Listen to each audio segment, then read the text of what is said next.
Have a look at this. It seems like a super simple math problem about pies, doesn't it? But, there's one tiny word in here that almost everyone gets wrong. So today, we're going to break this pie puzzle down, piece by piece, and spot that trap before it spots us. Okay, so here's the problem itself, probably straight off a math worksheet. Mrs. Wee bought some pies. She gave 2/5 of the pies to her sister and 1/6 of the remaining pies to her neighbor. What fraction of the pies had she left? Sounds simple enough, right? Let's tackle it together. So here's how we're going to do this. We'll start with the sister's share, then figure out what's left. After that, we'll deal with the neighbor's portion, and finally, we'll get to that final slice. Easy. All right, section 1. Before we jump into any math, let's just pause for a second and make sure we really get what the question is asking. It's basically a two-part problem, and all we need to do is find out what fraction is left right at the very end. Okay, let's get into the first step. Mrs. Wee gives away 2/5 of her pies to her sister. Now, instead of getting bogged down thinking about, 10 pies or 20 pies, let's just imagine all the pies she bought as one single thing, one whole. Think of it like this bar right here represents every single pie she started with. The problem tells us her sister gets 2/5.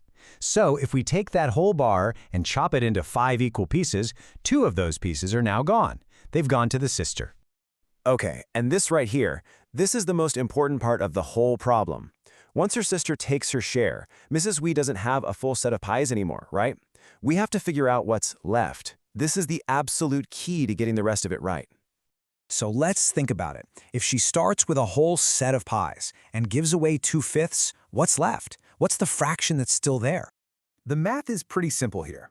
We can think of the whole as 5/5, and from that, we just subtract the 2/5 that went to her sister. And boom, there's our answer, 3/5. Mrs. Wee is now left with 3/5 of what she started with. This is our new starting point. Okay, let's move on. Now we get to the next part, and this is where that tricky little trap is hiding. A lot of people miss this if they're reading too fast. And here it is. Look at the wording. 1/6 of the remaining pies. It doesn't say 1/6 of the original pies, does it?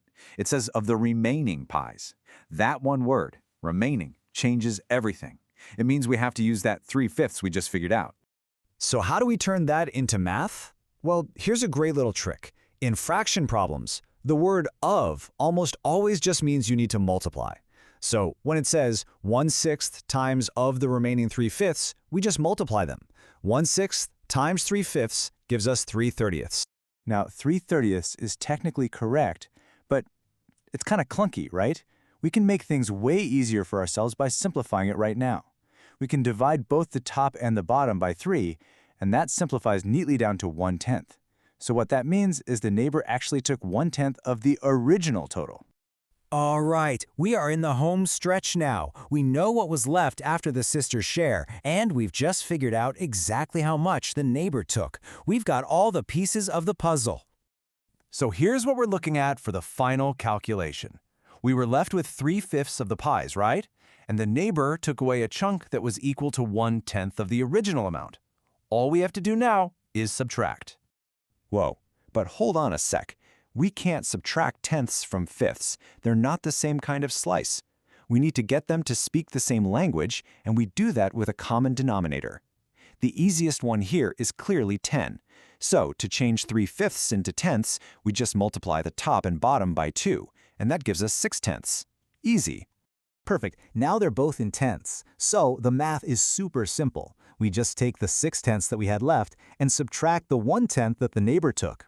And that leaves us with 5/10. And of course, 5 is just half of 10, so we can simplify that down to our beautiful final answer, 1/2. After all that, Mrs. Wee had exactly half of her pies left. So let's just do a super quick recap of the whole thing. Step 1, we found what was left after the sister took her share. Step 2, we calculated the neighbor's portion based on that remainder. Step 3, we subtracted that portion. And finally, Step 4, we simplified everything down to get our final answer. 4 simple steps. So, you see? This whole pie puzzle, it wasn't really about super complicated fractions at all. It was all about reading carefully and understanding how one little word, of, and another one, remaining, can totally change the game. It's just a great reminder that in math, and pretty much everywhere else, the little details really matter. Makes you wonder, what other small words out there have a surprisingly huge impact? Something to think about. Thanks for joining the chip puzzle. It looks pretty straightforward on the surface, but the solution? Oh, it hides a really powerful problem-solving trick. So let's unravel this thing together. Okay, so here's the setup. We've got our friend Natalie, and she's on a major snack run. But the way she's buying these potato chips has created this really interesting puzzle for us. We have different prices, we've got different packet sizes, and a couple of really key clues. Our mission, should we choose to accept it, is to figure out the total number of chip bags she actually bought. So here's our game plan for cracking this thing. We're going to start with the basic dilemma. What's going on? Then we'll decode the price tags. After that, we'll uncover the single most important clue in this entire problem. From there, we'll find this hidden pattern that's just going to lead us straight to the final chip count. All right, first things first, let's lay out all the facts just like a detective at a crime scene. What do we know for sure, and what is the actual question we need to answer? Getting this part straight is always the first step to solving any puzzle. Every good puzzle has clues, right? And for us, they're hiding in plain sight, right there on the price tags. So let's zoom in on these and see what they're really telling us about Natalie's spending options. And here we have it, the real core of the puzzle. On one hand, you got the large packets, sold 3 for $8. On the other, you've got the small packets, which are 4 for $6. These kind of awkward, uneven bundles, that's what makes this whole thing a fun challenge. Okay, so the first part of the problem is actually a pretty nice warm-up for us. We need to find the cost of 9 large packets. Now, since they're sold in bundles of 3, getting 9 just means we need to buy 3 of those bundles. Easy enough. So, 3 bundles at $8 each, that gets us to $24. So, boom, that's the first piece of our puzzle solved. But I want you to remember that number, $24. Trust me, it's going to be way more important than you think. And now we get to the most important clue in this entire puzzle. Seriously, this one little sentence is the key that is going to unlock the whole second half of this problem for us.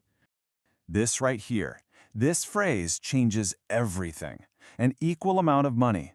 This tells us she wasn't just randomly buying chips. No, there's a specific relationship, a magic number that connects her purchase of large packets to her purchase of small packets. Our job now is to find that number. And that special number actually has a name in the math world, the least common multiple, or LCM. It's the smallest amount of money that can be perfectly divided by both $8 and $6. It's the very first point where her spending on both types of chips could possibly perfectly match up. And finding the LCM is actually pretty straightforward. We just list out the multiples of both of our costs, so 8 and 6. We're looking for the very first number that shows up on both of those lists. And in this case, would you look at that, it's 24. So there it is again. $24 is our magic number.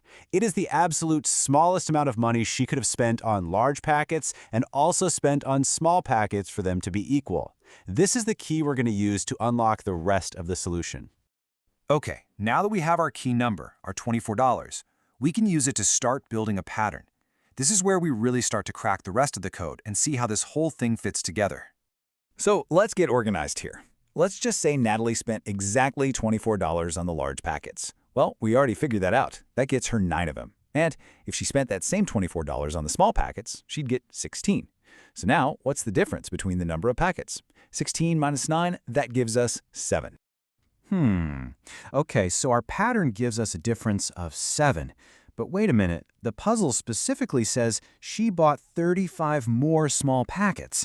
So we're not there yet, but we've just discovered something incredibly useful. We have a ratio, a building block. So here's the beautiful pattern we've uncovered. This is our core unit, our building block. For every $24 she spends on both types of chips, the number of small packets is always going to be exactly 7 more than the number of large packets. So the next logical question is, how do we get from our pattern's little difference of 7 all the way up to the target difference of 35? Well, we just need to figure out how many of our little 7-packet difference units we need to stack up, and a simple division will tell us exactly that. And there it is, 5. That is our magic multiplier. And what that tells us is that Natalie basically repeated that $24 spending pattern 5 times over to get to her final total. All right, this is it. the home stretch. We have our multiplier, we have our base pattern. Let's put it all together and calculate the final chip count once and for all. Let's just lay it all out. 5 times our LCM of $24 means she spent $120 on large packets and $120 on small packets. That gets her 45 large packets and 80 small ones. And now for the moment of truth, let's check the difference. 80 minus 45 is 35. It works. It matches the clue perfectly. And here is our grand finale answer. We add the 45 large packets to the 80 small ones, and we get a grand total of 125. Natalie's potato chip code is officially cracked. We did it! So when you really look back at it, the solution wasn't about some super complex formula, was it? It was all about finding that one key phrase, equal spending, which led us to the smallest repeating pattern. And once we had that little building block, all we had to do was scale it up. And look, this isn't just about potato chips, obviously. This kind of logic applies absolutely everywhere, from budgeting your money to planning a huge project. So I want to leave you with the question, think about a complex challenge in your own life. What's the smallest repeating pattern? Because if you can find that hidden unit, you might just have the key to solving the whole. So, how's your eye for detail? You think it's pretty sharp? Well, let's find out. We're going to put it to the test with this little challenge right here. Okay, so here it is. We've got a square, ABCD, and the question seems simple enough. What fraction of this square is not shaded? Now's a great time to pause if you want to give it a shot on your own, but I'll give you a little warning. Your first gut reaction might just lead you astray. And you probably see the issue right off the bat, right? All these shaded and unshaded areas, they're all different shapes, different sizes. It's a bit of a mess. So how on earth are you supposed to figure out a fraction when you can't even compare the pieces? So where do we even start? I mean, when you're looking at a geometric jumble like this, what's the first move? Well, here's the secret. The key is to stop thinking about all those messy, complicated shapes. Instead, what we need to do is find one common, equal unit, a single repeating piece that we can use to measure the whole thing. Okay, now check out this hint. What if we just extend the lines that are already there? Just imagine tracing them all the way across the square. Can you see it? All of a sudden, this messy puzzle, it turns into this really clean, simple pattern. You know, there's actually a name for this. It's called the grid method. And it's such a powerful trick, right? It takes a really confusing visual problem and turns it into a simple counting game. It's definitely a good one to keep in your back pocket. And just like that, by extending those lines, you get this perfect grid made up of 16 identical little triangles. The whole problem just got so much easier. We're not dealing with weird shapes anymore, just a nice, neat grid we can actually count. All right, so we've got our grid, we've got our equal units. The next step is pretty obvious, right? Let's just count up the shaded parts. So let's see, 1, 2, 3, 4, 5. Yep, we've got exactly 5 of those little triangles shaded in. Okay, so that means the shaded area is 5 out of 16 total pieces. So 5/16. That feels like the answer, doesn't it? It seems totally logical.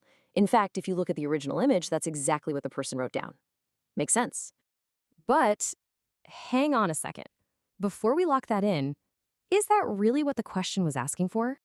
Let's go back and read that question one more time, nice and slow. What fraction of square ABCD is not shaded? Aha, there it is, that tiny little word.